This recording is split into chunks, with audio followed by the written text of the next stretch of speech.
Hey guys, Marvin the Kid here. Welcome back to another review. Apologize for the lateness, but better late than never with the review of books that came out last week. Uh, but like I said, with the Mother Nature kind of played a little part into it, even though it wasn't as bad as they depicted it to be.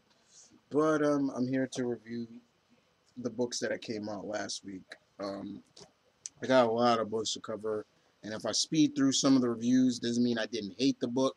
It just means, well, just trying to make it. Don't want to make it too. Don't want to go too much into detail. Give you guys a little bit of okay, maybe I should pick this book up. So yeah, you can see what I got here. Let's do this, shall we? For now on, my reviews will always be indie first, Marvel, and with DC.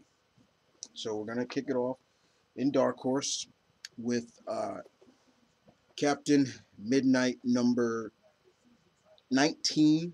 That is a badass cover. Uh, Joshua Williamson still does fantastic with the writing. In this issue, basically, let's put it like this: Captain Midnight comes face to face, battles an old friend that he knew back in the days. It this pretty much felt like Cap fighting Bucky. Just literally, if Bucky went completely insane prior to him being controlled by the Russians when he was Winter Soldier, but he had a clear conscience of what he was doing. That's pretty much what this felt like. Um, but in the end, with typical fashion, the ending I wasn't shocked at. I've seen that type of storytelling before, where the the villain who was once a good friend of the heroes comes to his or her senses and does the right thing. I've seen that before, but other than that, it was still good. Move on to Conan the Avenger, number 10. Um, this is The Damned Horde, number 4. Fred Van Lint and Brian Chin still do a good job. Brian Chin's artwork is good. I wish he didn't draw Conan looking very much had a square chin at times, and he has like an over sloping brow. At times, sometimes I think he makes Conan look like a Neanderthal. I'm like, yo, don't make Conan look like that. But the covers are great. The covers are beautiful. Um, in this issue, Conan, we finally get a sense of Conan literally come face to face with magic once again. Usually, we know somewhere. I always wonder where we're going to start seeing this in this series, where Conan comes face to face with magic, and we do get to see that, and it was pretty good. It was pretty well received. I enjoyed it. The people that are with Conan, there are some dissension now. They're starting to wonder, why are we following this guy and things like that. And it comes to the point there is a coup with the Horde that is with Conan, and it kind of ends on a ending in a sense. But other than that, issue 10 of Conan the Avenger was still good. Mr. Van Lint, keep up the good work, sir. Next up, Tomb Raider number 12. Uh, the Fall of the Curtain. Gale and Pratchett still do the rate share the writing as well. Uh, Gale is back. I mean, excuse me, Gale. Laura is back in her home country of England, and it looks like she's performing a play out there, but it's highly more than what it seems to be. Very interesting stuff. A little bit of on the gory side. We do get down to the bottom of why Laura is there. She even goes into kind of a lot of detail of how much she does not really like her country too much. And that was like, okay, okay, Laura, if I know there's some problems in England, but there's problems everywhere, but I would think you would love your country in a sense, no matter what, but yeah, it was kind of hard to read that part where Laura was saying that. I hate this damn country. I hate us. I'm like, wow. Okay. But the ending was really interesting, especially I guess Laura has a stalker, and we finally get to see who this stalker has been. And but other than that, it ended pretty well. And I think um, it moves on to the next arc. But other than that, or Tomb Raider number 12. Move on to Dynamite. First Dynamite we have is the Phantom. You guys know me, Phantom, one of my all-time favorite pulp era heroes. Um, and I love the legacy. I love the how the Phantom legacy is passed on. Um, Dynamite has been doing this thing called Kings. Now remember, most of the characters like Mandrake and the Phantom and Flash Gordon, they were under the license of King Feature. So this is kind of Dynamite doing an homage to that, remembering where these characters kind of came from, and I like that. I like that Dynamite is doing that.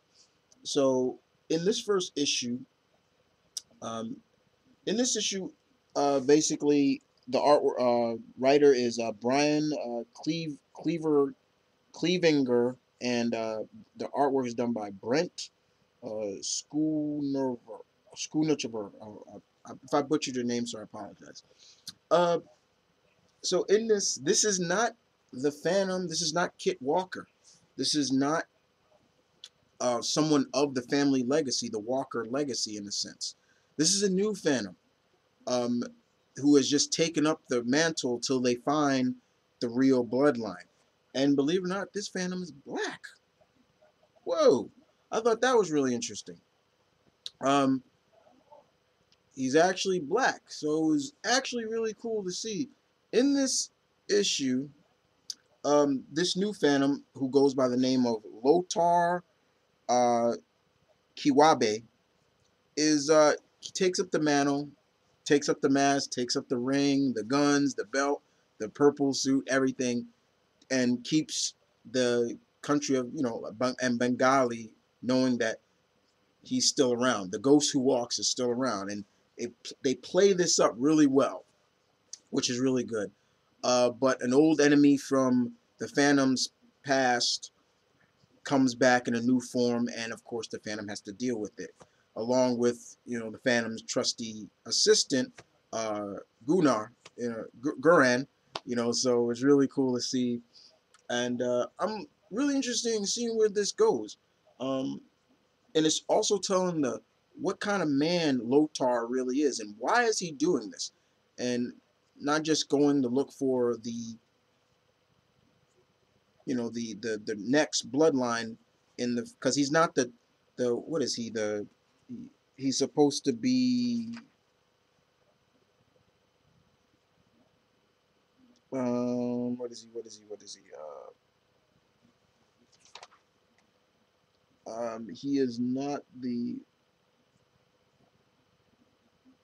he is not the 23rd Phantom. He's not, but it was good. Well done. Then move on to Greg Pak, Thorak, Dinosaur Hunter, issue 11. The one thing about this I will say, next issue is the last issue. Dynamite does that. They only do a certain amount. They I've never really seen Dynamite really have, especially now, a lot of ongoing series. They're more like maxi series, and but I really enjoyed this. Torok is still in England, and in this, Mr. Pak goes on to say that the legend of Robin Hood wasn't Robin of Locksley himself. It was actually Torok. And I thought that was really interesting. He's helping the people of England there, especially in the New World. Um, not just looking for the source of where the Thunder Lizards are coming from.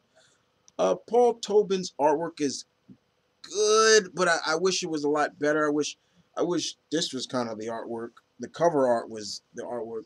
Because there are times in this, Turok looks like he's Asian instead of being Native American. But we have one more issue to go. This was good. Don't get me wrong, but it was not too good. Uh, but it was good enough. Be right back, guys.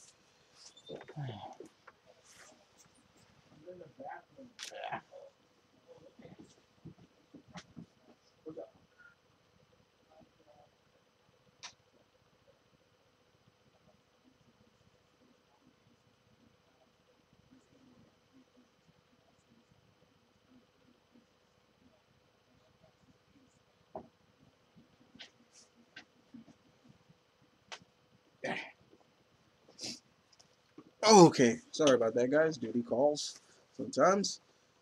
Okay, so where do we leave off on? Oh yeah, we're still in the indie books. Move on to IDW.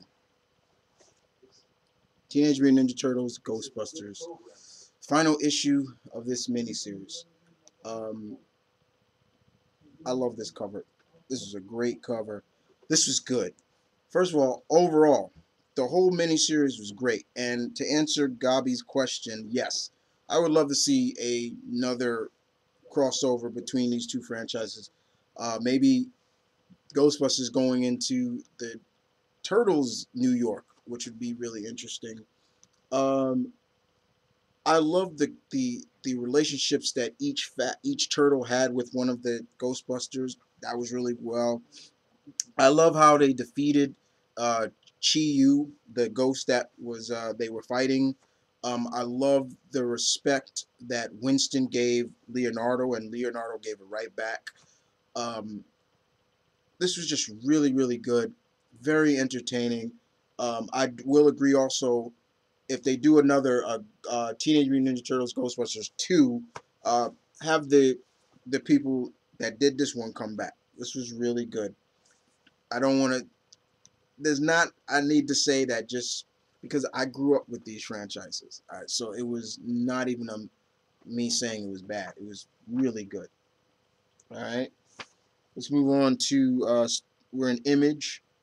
Um, Kelly Sue DeConnick, Bitch Planet #2.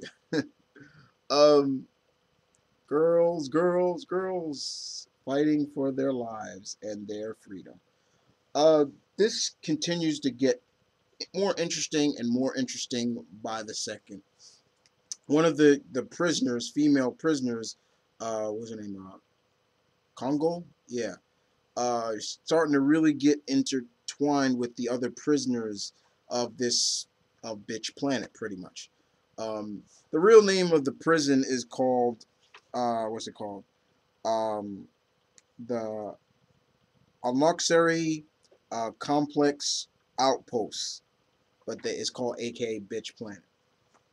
But it's really getting into the story more of one of the main characters getting in deep and trying to figure out who the personalities of each prisoner in the series, which was really cool indeed. Miss Kelly Sue really just showcases me, like, oh my god. Um, like I said, for all those who wanted to know, like, what is this? Think Orange is Black meets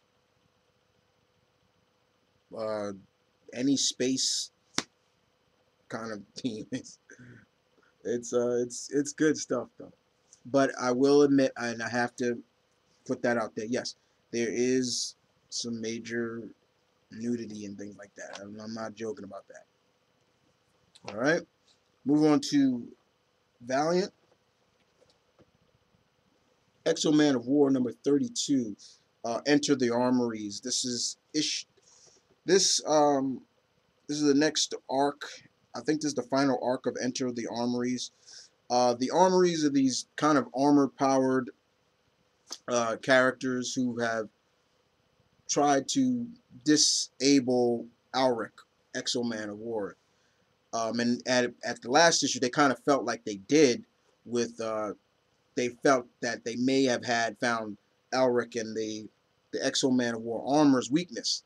But unfortunately, that ain't how it happened. And Alric proves that he and the armor are so connected, it'll take far more than what they tried to do to stop him.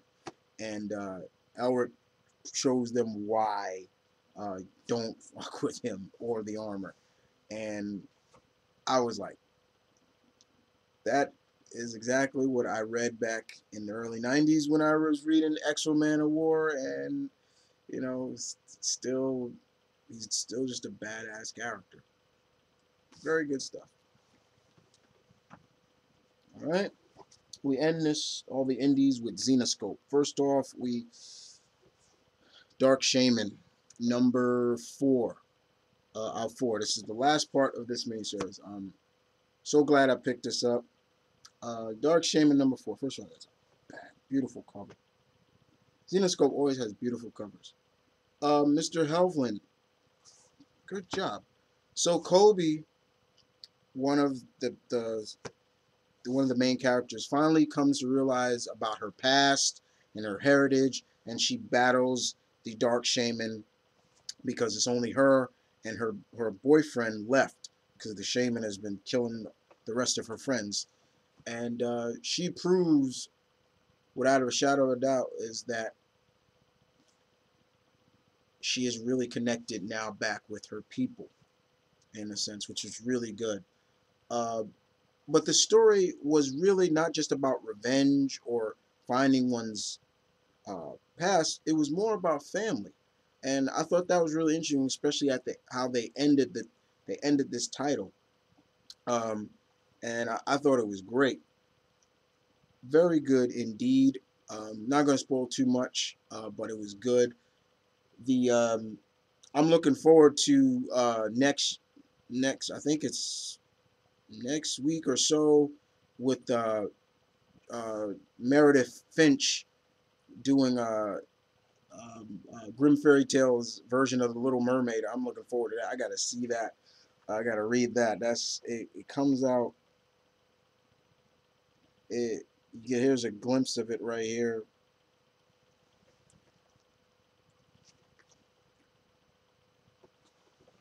There's the image of it. I definitely got to see that. Good stuff right there. But dope. What a dark shaman. Very good. And then this Robin Hood, number 6. This is the only. So glad, Mr. Shant, that you made this into an ongoing. Um, so basically, in this issue, Marion has realized that her magical powers are not working as well on Earth. Robin she's really come to grips that she has an anger issue. She's become more kind of angry and aggressive now that she's been from the mist. And that's pretty much what this whole issue is mainly about, is that's focused on. And I thought that was really interesting because at times I'm even saying to myself, like, yeah, Robin's getting a little too aggressive now. Like, she's more aggressive than she used to be.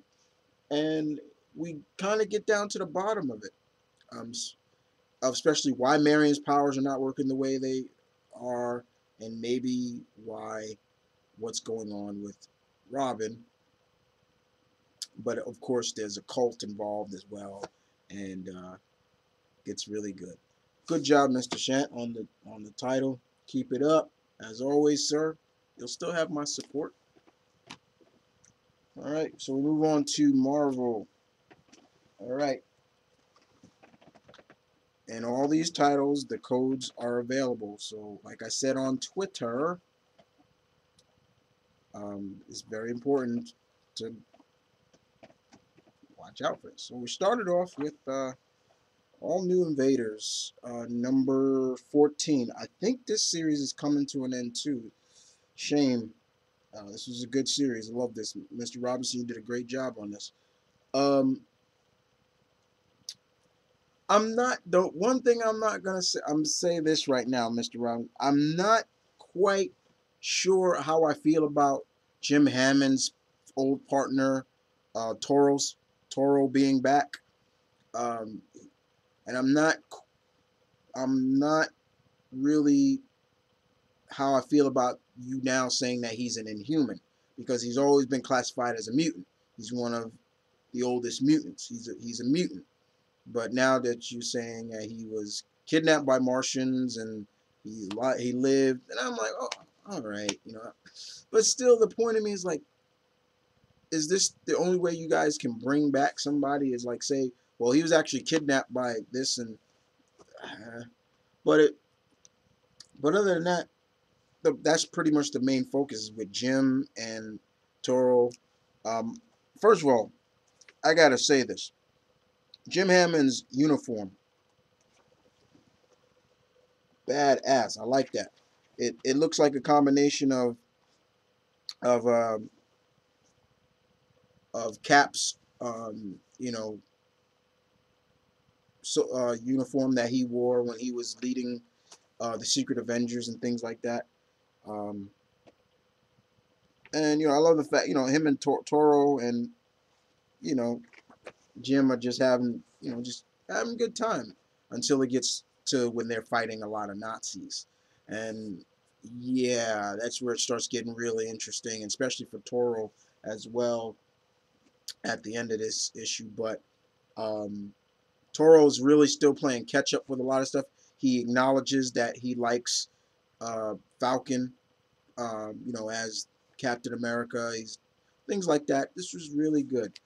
James Robinson, you did a fine job on this, sir. Now I have to wait till the 25th to the epic conclusion of this series. I really wish it didn't end, but it's going to be really good when me mentor Gabi gets caught up on this as well. All right, all new X-Men number 16. Oh my gosh. This is still continuing the story arc between the once and future Juggernaut.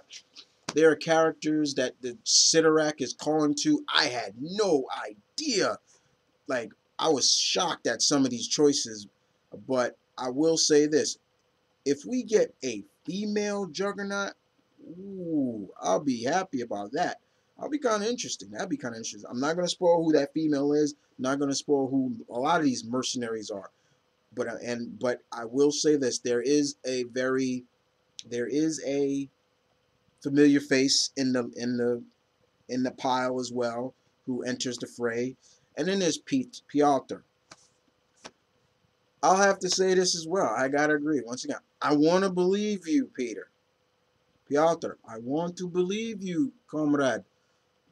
But I must say that I am not too sure, Torvash, if it is true, and I'm speaking in a Russian accent. Why am I doing that? Okay, anyway, I'm not quite. Peter, please don't go down that road again. You don't need it. Please tell me you're just about saving your friends, please, because if not, I'm just like, oh, Yosh, why are you doing this? And also, Mr. Yosh, why are you writing Storm such a bitch? It's like, oh my God, Storm just. I'm like, this is not my Aurora. No, she's not this way. And don't try to sell me, oh, because Wolverine died, she's getting more cold heart. Don't try to sell that to me, please. There's something more to it. Or maybe it's just you, Yoshi. You just want to write her like that. But other than that, this was good. New Avengers number 29. Hickman. Uh, 4 months time runs out. Secret War. First of all, like I said before, I don't believe that Secret War is the reboot of the entire Marvel Universe. No, I don't. I'll make that perfectly clear. I think it's just taking certain characters that were in other universes and merging them into the new 616. Because what would be the reason of rebooting everything back to bringing back Wolverine, having Steve now back as Captain America, having Thor back with the hammer, when most of those characters are still just being established? Why? As that's why I believe what Mr. Alfonso said, Axel Alfonso said, we're not we're not changing anything that's not broken. Okay. But other than this is just a fallout of what happened in Avengers, which was shocking. Once again, I don't know where this world takes place. Where is this world? What what when is this taking place? But it's interesting. Uh, and yeah, that cover kind of gives away. Yeah, the Beyonders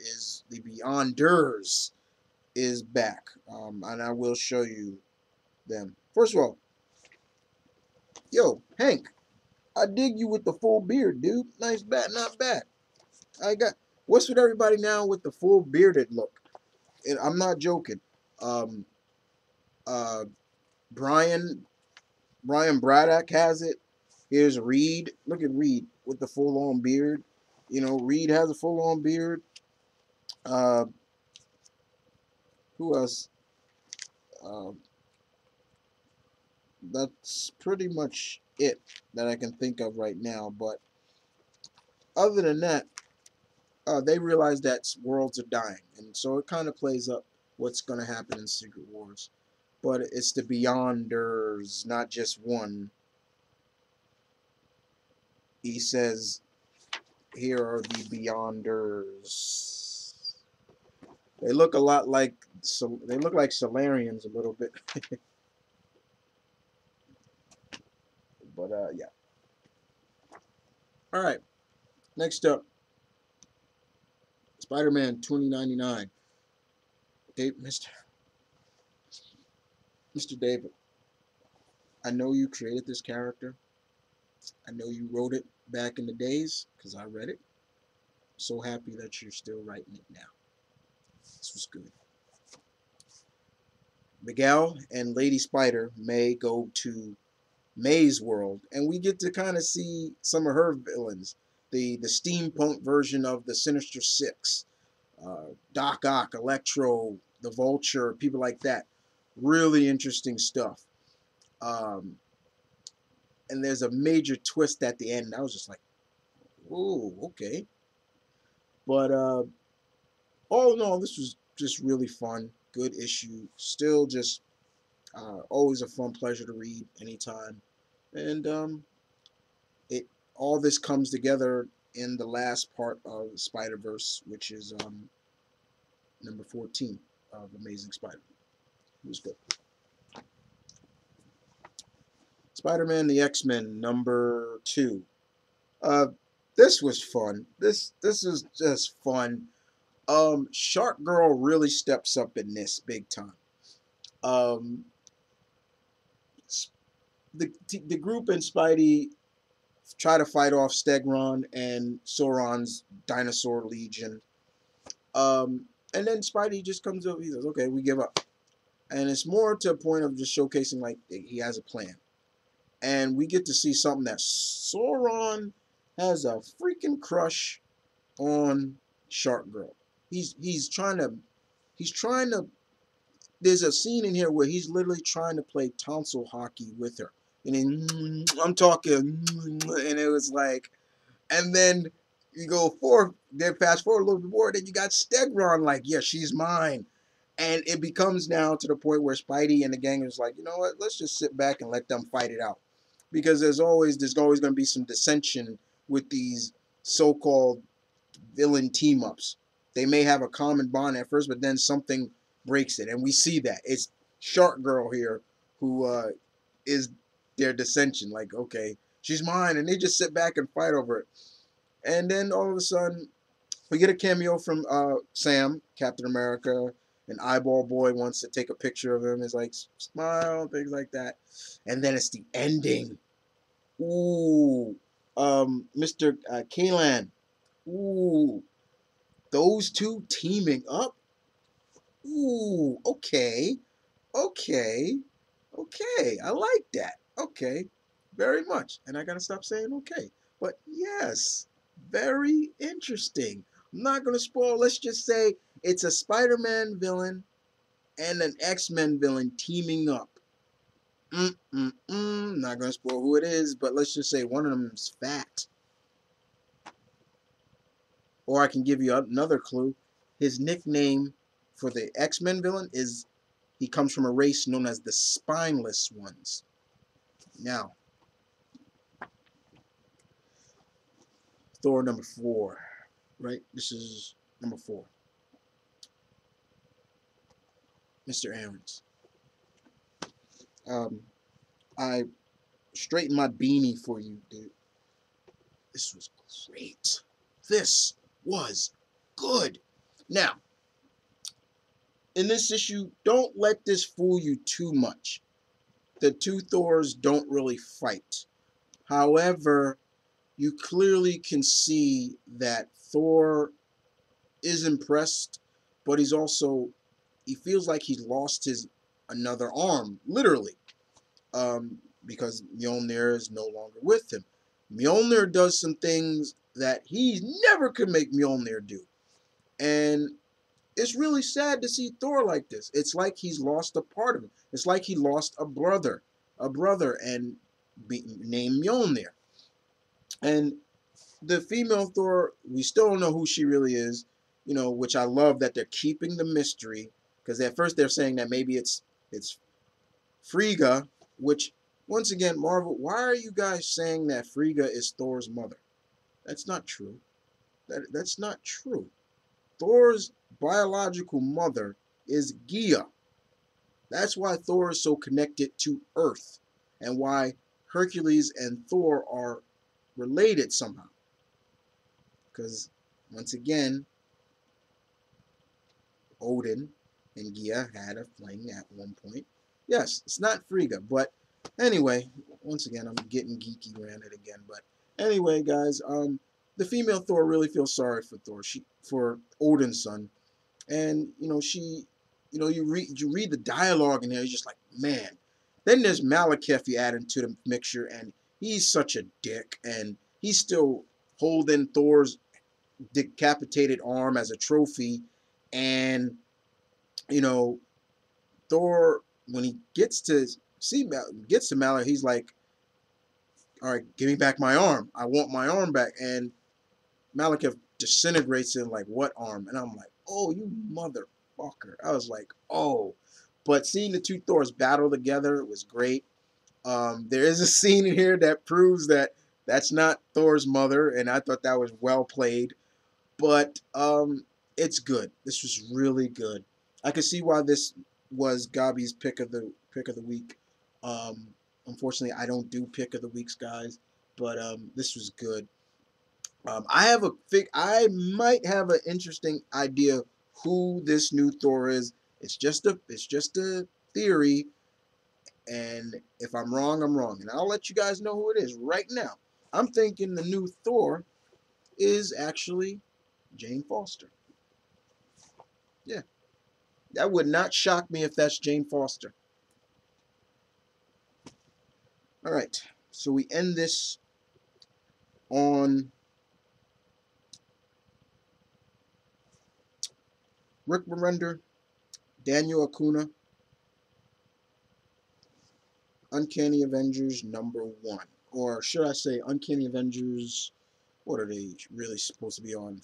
50, 40 something? I can't remember. So here's the new team. So we got Vision, Captain America, Wanda, Rogue, Quicksilver, and Sabretooth and Brother Voodoo. This kind of plays out after, what came after Axis. So, first of all, Daniel Acuna's artwork is great. I really wish Rogue could be in this and also be in X-Men. I miss seeing Rogue on the X-Men. Why Rogue back on the X-Men is needed. But it's interesting how this starts out.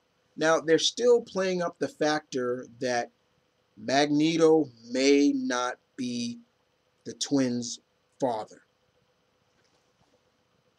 Once again, I've said my piece on that.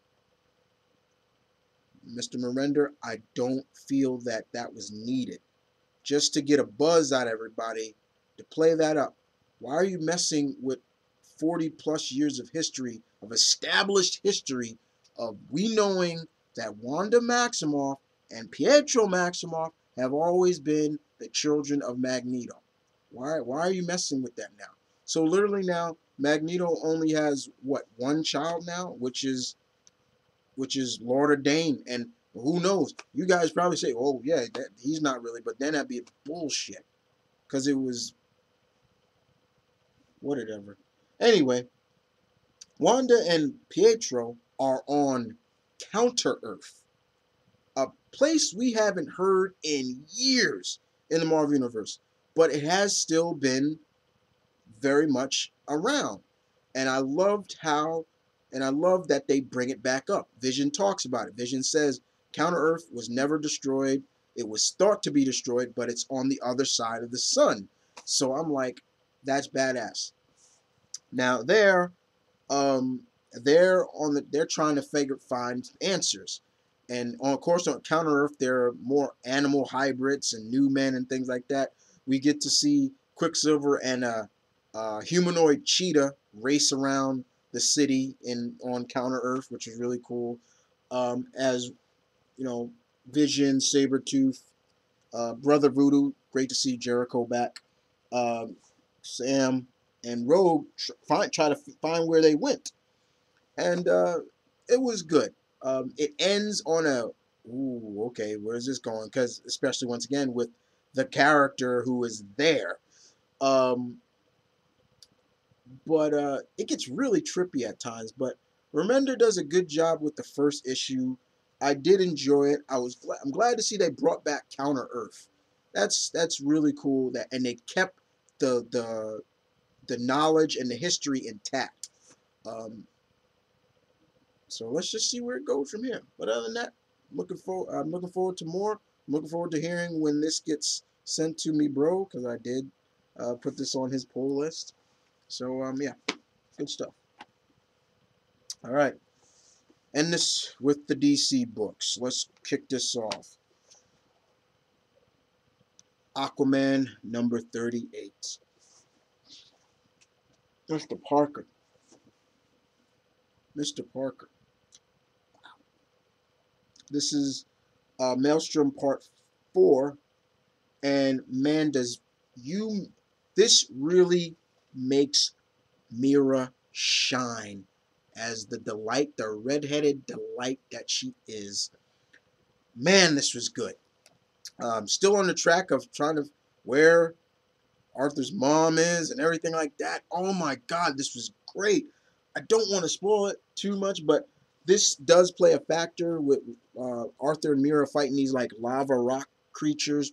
And like I said, Mera shines. Go Mera. Don't sleep on Mera.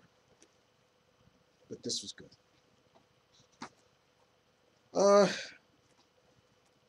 Batman number 38. This is Endgame number 4. Snyder and Kamula.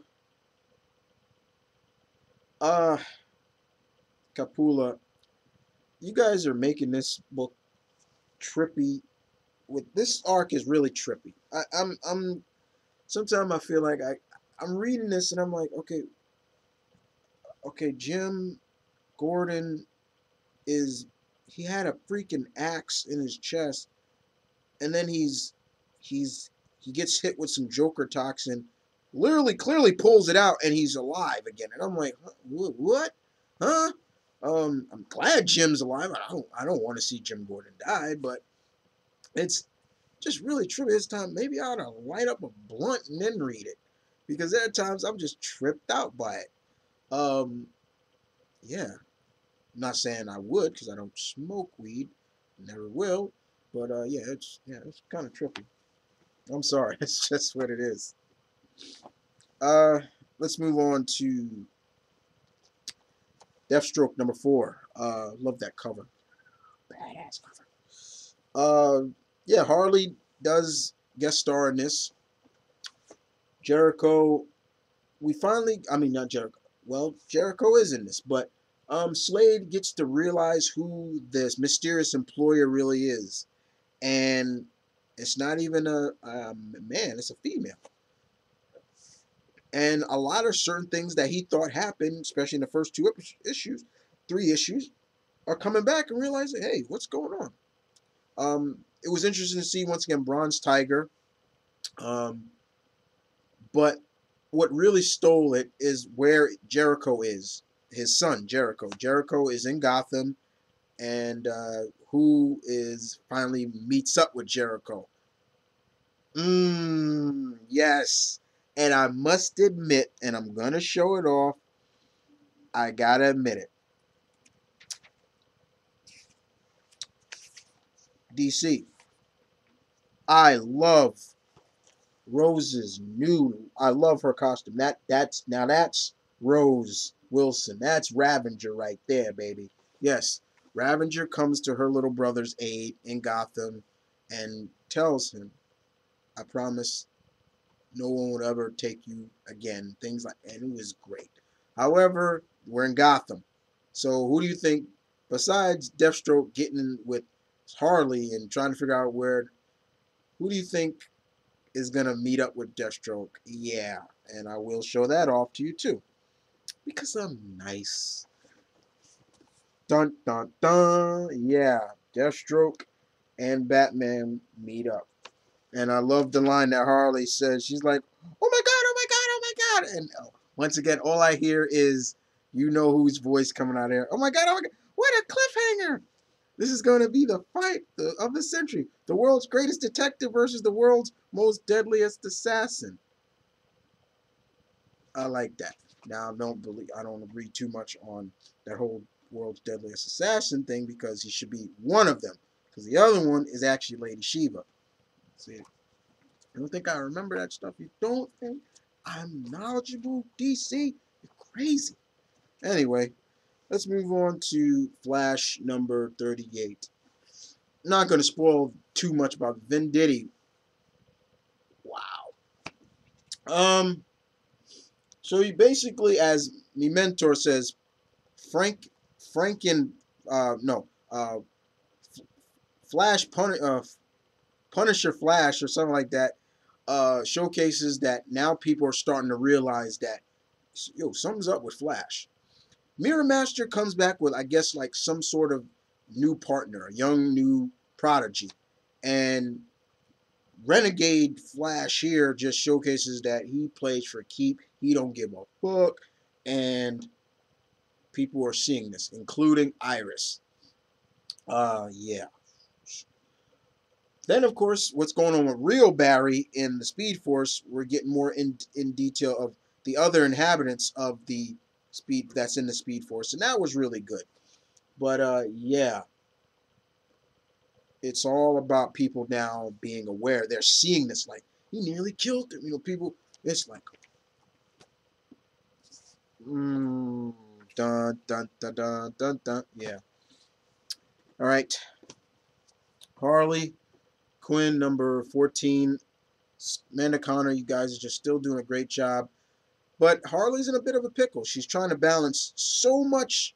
She's trying to balance almost like 5 things at the same time. She's having a problem with the apartment, her psychology job, training with the her roller derby team, going on a date, things like that. It's so much she's dealing with, and you really feel sorry for you really, really feel sorry for Harley. It's clear, plain and simple. You do. You don't. You're not like well, oh screw Harley, man. She got what she deserved. No, you feel sorry for her, and but it was still fun and good. Wasn't supposed to be taken too seriously, but you do feel for Harley. Excuse me. He-Man, Tourney Awards #2. Mr. Abbott.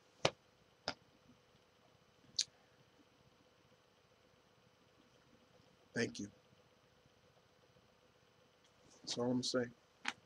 Thank you. That was good. But Gavi, hey, so That was funny. I'm not gonna lie. And we end this with Red Lanterns number 38. First of all, DC, why are you canceling this? Why? So now there can only be one Green Lantern book. You're canceling all the other Green Lantern books. You're canceling Core. You're canceling New Guardians. I think, let me make sure. Who else you canceling?